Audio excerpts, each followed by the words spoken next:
טוב, אהלן, עוד וידאו, בוא נראה. היה לי פה שני טריידים ראשונים שלקחתי על החשבון הממומן ב-18 למאי, זה היה יום שני. הטרייד הראשון, האמת שעשיתי פה איזושהי טעות, כי מה שאני עושה זה שאני לוקח טרייד בסשן. אם הצלחתי בטרייד, אני סוגר את המחשב, נגמר היום מבחינתי. אם הפסדתי בטרייד, את הטרייד השני אני עושה בסשן של ניו יורק. אז בעצם אני מתחיל בסשן של לונדון, ואז אם לא הצלחתי, אני גם סוחר את ניו יורק.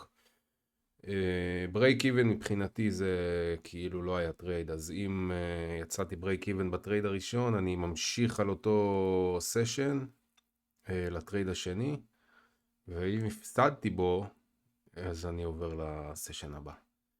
במקרה הספציפי הזה של יום שני, ב-18 למאי, לקחתי טרייד מוצלח בלונדון, ואז הייתי גרידי והפסדתי בניו יורק. לא את כל הטרייד, אבל זאת אומרת, לא את כל מה שהרווחתי בלונדון, כי מבחינת ניהול סיכונים אני מסכן 250 בשביל לעשות 500, אני הולך על 1 ל-2. זה מה שאני עושה. זהו, בוא נראה מה קרה פה. אז כרגע אני ב-50,668. זה הטריידים שהיו. 18 לחמישי, בוא נתחיל. 18 לחמישי, פשוט לוסיד לא מראים לי את השעות שאני לוקח את הטרייד, אז אני נכנס לטרייד עובד, שזה הברוקר בעצם, שדרכו אני יכול לראות בדיוק מתי לקחתי את הטרייד.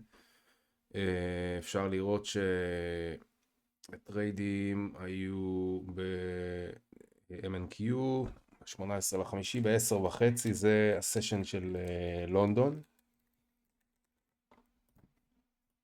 10:30 יום שני, אז הנה, זה המהלך הזה. בואו נראה, נרוץ רגע, נרוץ שנייה אחורה. 10:30 זה 3:30 בלונדון. אוקיי. זה 3:30 בלונדון. זה 2:30. בואו נראה. בואו נריץ רגע. 3:30. אוקיי. מהלך הזה.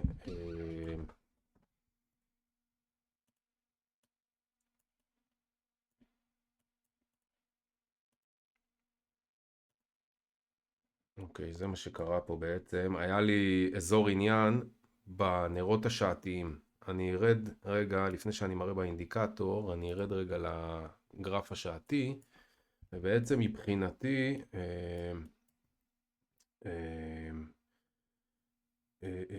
אזור עניין, point of interest, זה בעצם ברגע שיש לי סגירה של נר שעתי, במקרה הזה, בדרך כלל זה יהיה נרות שעתיים, מעל הוויק של הנר הקודם. פה במקרה הזה מה שקרה, באמת סגרנו את הנר של השעה הראשונה של הקיל זון של לונדון, סגרנו אותו פה מעל הנר הקודם, וגם מה שהרווחנו פה עוד זה סוויפ של הליקווידיטי של כל הנמוכים האלה פה. ובעצם זה מחזק לי עוד יותר את הרעיון של לקחת את הטרייד ללונג במקרה הזה, אוקיי? אז זה ה-POI שלי. ה-POI, מה קרה פה? נתקע לי.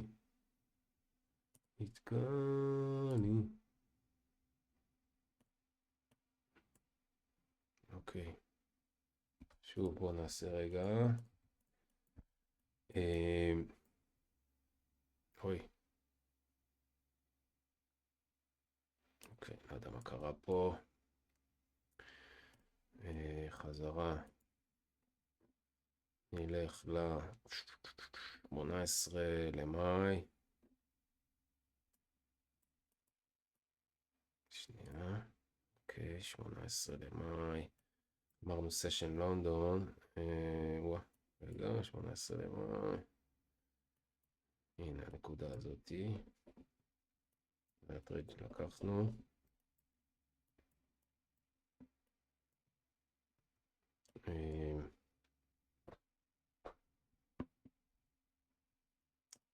לא הפשעתי. זה בעצם מה שקרה פה. נפתח לי נר שורי שעשה פה סוויפ על כל הליקווידיטי הזה. על זה, על הנמוך הזה ועל הנמוך ההוא. זה מחזק לי את הרעיון שהולך לצאת פה לונג, כי בעצם הייתה לי פה אינדיקציה שסגרנו מעל הוויק של הנר הקודם. זה בעצם האזור עניין שלי, הדבר הזה, וזה מה שהאינדיקטור מראה לי. אני אמחק את זה, אני ארד לנרות, לגרף דקתי. אוקיי. פה מתחילה השעה, 3. נפתח לי פה, בעצם הוא מסמן לי את האזור עניין. שממנו אני ארצה, עליו אני ארצה לראות איזשהו סוויפ. הוא ירוק כי בעצם זה אינדיקציה ללונג. הקווים האלה זה כל הנמוכים שעשינו עליהם סוויפ. בעצם כל הליקווידיטי. ואני מחכה עכשיו שיהיה פה איזשהו ריברסל. יהיה פה איזשהו סוויפ על האזור עניין. זה מה שקורה עכשיו. ופה חיכיתי, לא רק שאני אקבל פה סוויפ על האזור עניין, אלא אני רוצה גם לראות אותו יורד לאזורי הדיסקאונט. כי אם אני לוקח לונג, אני רוצה לקחת את הלונג מאזור זול של הריינג'. בסדר? איך אני מזהה ריינג'? אני יורד לצ'ארט 5 דקות, 10 דקות, רבע שעה, משהו כזה, ואני מחפש בעצם את האימפולסיביות, את הפתיחה, את הנמוך שיצר את הגבוה, שבמקרה הזה הוא עדיין לא שבר את מבנה השוק, אבל הוא שבר פה את הנרות האלה. מבחינת השעתי בעצם, סליחה, הוא כן שבר, כי בעצם זאת הסיבה שאני נכנס פה לטרייד. אז הוא כן שבר את המבנה, ובתוך הריינג' הקטן הזה אני אחפש איזשהו גאפ שממנו אני אוכל לעשות באונס. אז לא מספיק לי שהוא עושה לי סוויפ על האזור עניין, אלא אני ארצה גם לראות אותו, בעצם את הטריגר שלי לכניסה אני ארצה לראות באחד הגאפים פה. הגאפים כרגע שיש לי זה החצי שעה הזה שיושב לי פה. אני מסמן אותו, בוליש, חצי שעה. סליחה, רבע שעה. בואו נראה מה עוד יש לי גדולים יותר. לא היה, אז היה פה את הגאפ רבע שעה. היה פה את הגאפ הגדול הזה 10 דקות. מסמן אותו גם. 5 דקות, גם יש פה, אני פחות מסתכל עליהם, אבל זה מספיק לי מה שסימנתי עכשיו, ועכשיו אני פשוט מחכה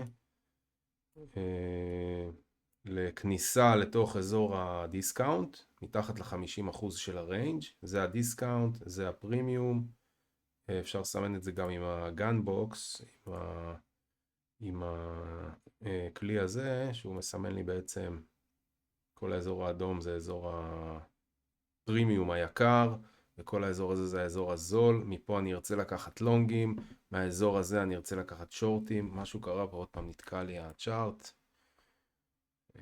אוקיי, חזרנו, יופי.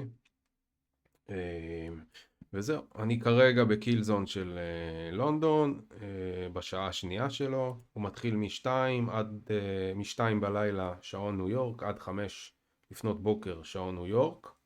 אצלנו זה מ-9 בבוקר עד 12 בצהריים. זה הסשן של לונדון מבחינתי. מה שאפשר לראות, נכנסנו לתוך אזור הדיסקאונט. ובעצם ברגע הזה עכשיו גם נגענו בגאפ הרבע שעתי, גם בגאפ 10 דקות, ומה שאני מחכה לו עכשיו זה הטריגר שלי לכניסה ללונג. הטריגר שלי חייב לבוא רק אחרי סוויפ של ליקווידיטי, זאת אומרת הכניסה שלי לתוך הגאפים פה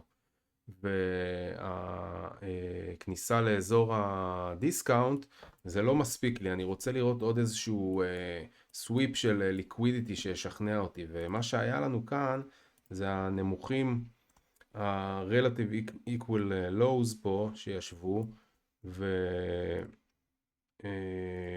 הם בעצם היו לי הליקווידיטי שחיכיתי שיאסף. עוד דבר שקורה הרבה פעמים זה שאנחנו יורדים, מייצרים איזשהו נמוך בתוך הגאפים האלה, ואז עולים קצת, עושים איזושהי עלייה כזאת, עוד פעם יורדים, אוספים את הנמוכים האלה בתוך הגאפ, ואז המהלך יוצא. זה טרטל סופ, זה נקרא בשפת ICT, מי שמכיר, זה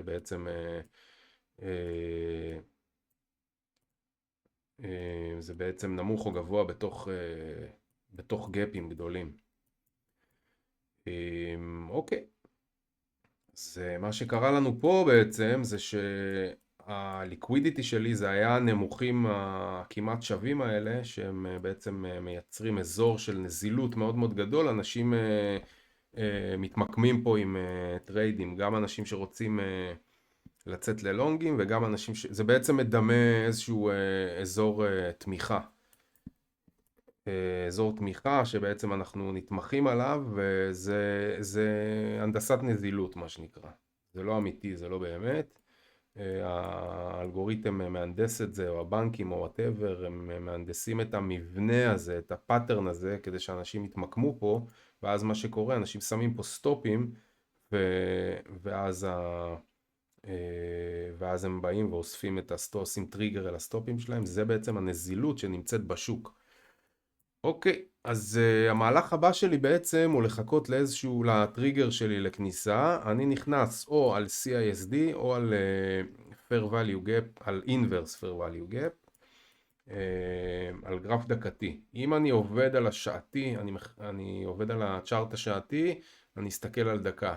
אם אני עובד על הצ'ארט של השעתיים, אני אסתכל על 2 דקות ולפעמים גם על דקה.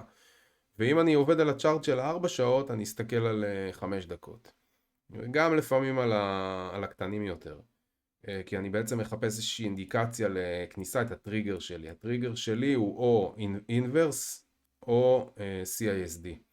במקרה הזה מתחיל להיווצר לי פה איזשהו Inverse. אני משתמש גם באינדיקטורים שמראים לי את זה, אבל הם לא תמיד מדייקים. אני כבר בעין שלי, אני כבר תופס את זה בלי צורך מאינדיקטורים. אבל בואו נתקדם פה. אוקיי, פה מה שקרה זה שהיה האינברס פה נשבר, בסדר? היה פה גאפ דקתי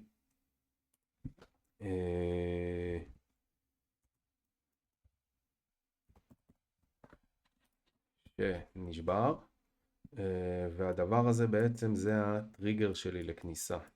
בסדר? פה בעצם כשאני סוחר כשהטריגר שלי הוא אינברס, אז אני נכנס בפקודת מרקט. אם הטריגר שלי הוא CISD, שבמקרה הזה הוא יושב כאן, כן? זה כל הנרות, זה הנרות שהם, לא יודע איך לקרוא לזה, אבל שהם הולכים יחד אחד אחרי השני, consecutive candles, יעני מה שנקרא. אז זה מייצר לי CISD, ובעצם אם במקרה הזה הייתי לוקח את הטרייד בנקודה הזאתי, אז הייתי שם פה פקודת לימיט בעצם. מה שקורה זה המחיר עולה, ואז נותן פה ריטסט על ה-CISD, ושם בעצם הפקודה שלי נכנסת לפעולה. אבל בגלל שהיה לי פה גאפ, אינברס, אז נכנסתי פה במרקט, בסדר? אני נותן פה פקודת מרקט, כשהסטופ שלי או מתחת לגופים האחרונים של הנרות, או מתחת לנמוך. במקרה פה אני חושב ששמתי את זה מתחת לבודיז, תכף נראה, ואני מטרגט 1 ל-2 קבוע פיקסט. אני מבין שיכול להיות שזה הדרון ליקווידיטי שלי, הגבוה הזה, אבל אני לא שם שם את הפקודת יציאה שלי. הטייק פרופיט שלי הוא ב-1 ל-2. בסדר? הטול פה כיוונתי אותו שיראה לי עם כמה חוזים אני צריך להיכנס, במקרה הזה במיקרו NQ, ב-MNQ, כמה חוזים אני צריך להכניס כדי שהסיכון שלי הוא יהיה בגודל של $250. ככה זה מכוון אצלי, בצורה הזאת. ריסק אני עושה פה $250 על USD, count size זה לא משנה, ואז הוא אומר לי בעצם כמה חוזים אני צריך. וזהו. אז בעצם מה שקרה פה זה אפשר לעשות פייפר טריידינג, נכון? רגע. לא פייפר. רגע, הוא ייתן לי, כן, הוא ייתן לי. נעשה פה buy, אוקיי. רגע, הוא הכניס לי מרקט, לא, נעשה פה, כמה הוא אמר לי להכניס? 6 חוזים, 6.5, נכניס 6. נעשה פה buy. רגע, נוריד את האקסקיושן. וידאו הזה יהיה ארוך. בסדר? אוקיי, סטופ לוס אני ממקם פה. טייק פרופיט שלי באזור הזה. הסיכון פה קטן יותר, כי בעצם הייתי אמור להיכנס עם 6.4, אבל אי אפשר. אני יכול להכניס 7 חוזים נגיד, אבל זה לא משנה, זה רק בשביל ההסבר. זהו, זה הטרייד, ניתן לו לרוץ. אוקיי, מה שקרה עכשיו במהלך הזה, זה שהגענו כבר ל-50% מהמהלך שלי. עכשיו, במצב הזה, ברגע שהגעתי ל-50% מהמהלך שלי, או בעצם ל-1R, אני מזיז את הסטופ שלי לברייק איבן, טיפה מעל, חסות פיז, ונותן לטרייד לרוץ. בעצם עכשיו אני ריסק פרי, תן לו לעשות את שלו, וזה היה טרייד סופר סופר מהיר. ממש כמה דקות, בום. לא אכפת לי מה קורה אחרי זה, זה לא מעניין אותי, חוזר, עולה, זה לא אכפת לי. לא מעניין אותי שום דבר. אני את שלי עשיתי, ופה במקרה הזה הייתי צריך לסגור את המחשב, to call it a day, אבל זה לא קרה, והמשכתי לטרייד הבא. אפשר לראות שזה באמת לקח 2 דקות ו40 שניות לטרייד, להוציא פה $530 כמעט, ב2 דקות, נראה לי שזה יפה. אז זה היה הטרייד, אני מקווה שהיה ברור.